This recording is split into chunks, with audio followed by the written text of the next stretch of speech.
Peço então a vossa atenção, falar...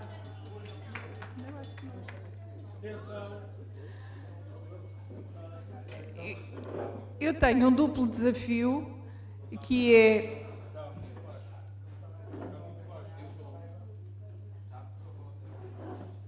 Eu até preferia falar sem microfone, mas pronto. Eu tenho um duplo desafio, porque falar depois do Dr. José Pacheco Pereira e depois de jantar, enfim, é de facto algo desafiante.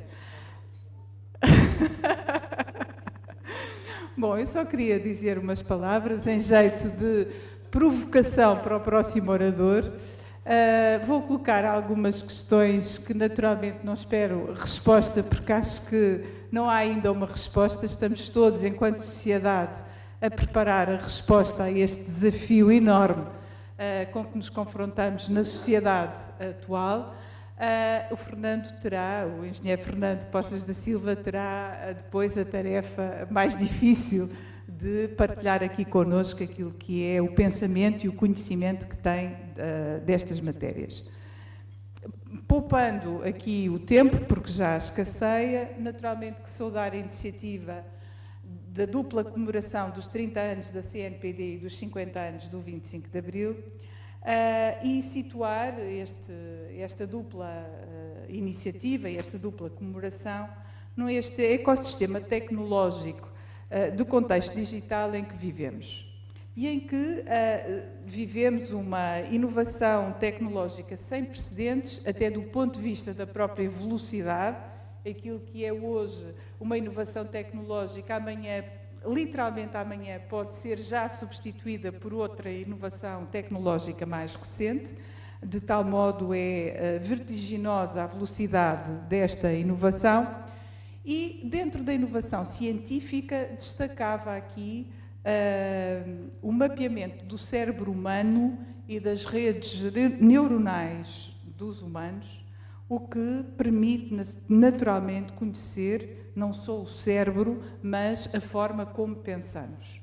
E naturalmente se permite este mapeamento, se permite saber a forma como pensamos, naturalmente que permite alterar a forma como pensamos e manipular aquilo que pensamos. Não só deste ponto de vista do mapeamento das redes neuronais, mas como um outro conjunto muito vasto de experiências que estamos a viver e a lidar, como as fake news, como os conteúdos, a criação de conteúdos aditivos, não é? E todos nós temos cada vez mais notícia da dependência dos telemóveis e de outros tipos de equipamentos, em que, no fundo, um telemóvel, um smartphone, já não é só um smartphone, a nossa vida está ali, inclusivamente aquilo que mandamos vir para comer, a nossa saúde, o nosso trabalho, o nosso lazer, o que ouvimos, o que escutamos, os livros que lemos, as encomendas que fazemos. Tudo isto passa agora a estar de uma forma acessível, fruto desta inovação tecnológica, e que coloca aqui também a questão dos direitos neuronais. Ou seja, discute-se, nomeadamente entre juristas, mas não só, se os direitos, o sistema neuronal dos humanos e o cérebro humano deve ser inscrito como um novo direito fundamental, ou aqueles direitos fundamentais que já existem são suficientemente plásticos para abrir aqui, para abrigar aqui os direitos neuronais e os dados neuronais dos cidadãos. Por outro lado, e também já hoje aqui foi falado, até porque isso caracteriza a União Europeia é ótima a legislar, é uma grande capacidade, uma grande qualidade, legislamos muito bem, cada vez legislamos em maior profusão. Hoje em dia, inclusivamente, e num traço mais federal, a União Europeia legisla através de regulamentos diretamente aplicáveis nos Estados-membros iguais para todos, embora o RGPD seja aqui algo especial porque tinha 72 cláusulas abertas, permitiam aos Estados-membros legislar adaptando à sua realidade nacional. mas no fundo hoje estes regulamentos são os antigos códigos civis e de processo penal e penal que tínhamos, tal a dimensão e os impactos desta nova legislação. Por outro lado, e a professora Paula Meira Lourenço, presidente da CNPD, também falou aqui, no fundo, do enquadramento histórico e internacional da privacidade e da proteção de dados, desde logo ao nível da Declaração Universal dos Direitos do Homem, da Carta dos Direitos Fundamentais da União Europeia, da Convenção 108+, do Conselho da Europa e outros, e naturalmente também do Regulamento Geral da Proteção de Dados, que responde a outra das liberdades fundamentais da União Europeia, a liberdade de circulação dos dados, não é?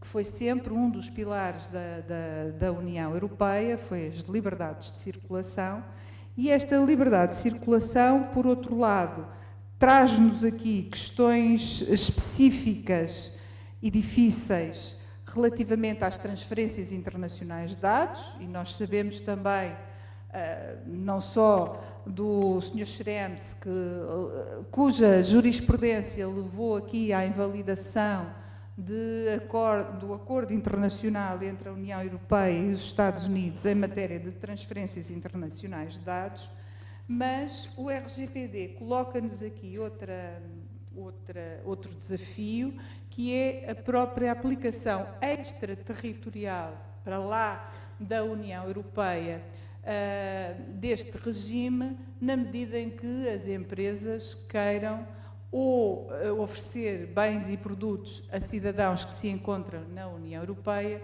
quer inclusivamente para controle de comportamentos de cidadãos que se encontrem na União Europeia. Ora, isto é importante porque as Googles desta vida são todas americanas, não é? Mas nós, no fundo, europeus, é delas que precisamos ou é delas que nos temos socorrido para que, no âmbito da sociedade digital, possamos efetivamente beneficiar de algumas das funcionalidades que essas empresas nos propiciam. Depois é muito curiosa esta evolução tecnológica a que estamos a assistir, porque toda ela é em benefício do cidadão, não é? É assim que as coisas nos aparecem. Se estamos a falar de sistemas de navegação de trânsito, é para nos facilitar a vida, porque se nos puderem evitar engarrafamentos e percursos mais longos entre locais, é preferível ter alguém que, acima de nós, até nos indica quais são os caminhos mais desimpedidos e mais rápidos para lá chegarmos. Também é muito mais cómodo, não é? Cada vez há pessoas mais sozinhas e a não gostar de cozinhar. Porquê ter que o fazer se basta pedir e a comida chega pronta e quente à nossa porta? É tão mais cómodo, é tão melhor. É sempre em benefício da humanidade. Agora, esse benefício da humanidade tem riscos por trás, não é? E o problema dos riscos, para mim, pessoalmente, é de que não estão identificados, os cidadãos não estão informados desses riscos, e esses riscos são, já hoje tivemos aqui intervenções a salientar isso mesmo, esses riscos são consideráveis e estão, de uma forma geral, fora de controlo dos cidadãos. Há dias o jornal I trazia uma reportagem grande sobre estes temas da privacidade e em que, basicamente, uma das ideias centrais é a da inevitabilidade da nossa sociedade tecnológica e da inevitabilidade de, como cidadãos, nos submetermos a estas novas tecnologias. Enfim, não sei se é de facto inevitável, não sei se há quixotismo da minha parte relativamente a algo que vou, pelo menos, partilhar como reflexão, mas tal como os automóveis substituíram os animais, os cavalos, não é, como meios de transportes, eu só gostaria de salientar que há pessoas que ainda hoje não conduzem. E, portanto, quer dizer, as inevitabilidades somos também nós que as escolhemos ou não. Claro que é, se calhar, um bocadinho mais difícil hoje deslocar-nos sem ser de carro, mas eu cada vez gosto mais de andar a pé. Há trotinetes, agora é uma moda, inclusivamente muito apetecível para camadas mais jovens, mas não só. Portanto, as inevitabilidades passam muito pela nossa cultura, pelas nossas opções, e aqui chega a um ponto, é que parece-me que o cidadão está cada vez mais sozinho, mais entregue a si próprio, e é muito interessante o RGPD conferir o controle dos dados pessoais ao respectivo titular, mas na prática, efetivamente, eu questiono quais são efetivamente os meios de defesa da proteção de dados, ou da privacidade e da liberdade dos cidadãos. E, no fundo, o caminho que, enfim, deixo como reflexão é se, para defender a liberdade e para defender a privacidade, o cidadão não tem de autoconter-se. É algo que deixo. Por outro lado, e para terminar e passando já a palavra ao engenheiro Fernando Silva, numa frase que li de Peter Handke em 2014, basicamente ele define privacidade como aquilo que os outros não sabem de mim. Não sei se de facto é algo que nos leva também a uma postura muito autoexigente relativamente àquilo que nós permitimos ou não que os outros saibam de mim, apesar de também é mais ou menos específico a inevitabilidade de, num contexto digital, naturalmente sermos destinatários deste ecossistema, destes produtos digitais que, mais uma vez, repito, são concebidos e desenvolvidos para benefício da humanidade. Claro que não tenho uma posição, digamos assim, inibidora dos dispositivos neuronais que naturalmente permitem ver a quem antes não via, permitem ouvir a quem antes não ouvia, permitem mover-se a quem antes não o podia fazer, mas o que é facto é que são dispositivos que exigem uma monitorização real-time, 24 horas sobre 24 horas, e a comunidade de empresas que estão associadas a essa monitorização e que acedem a esses dados é imensa. E, portanto, não sei se de facto a autocontenção é um caminho, não sei sequer se é o caminho adequado, mas deixava aqui como reflexão.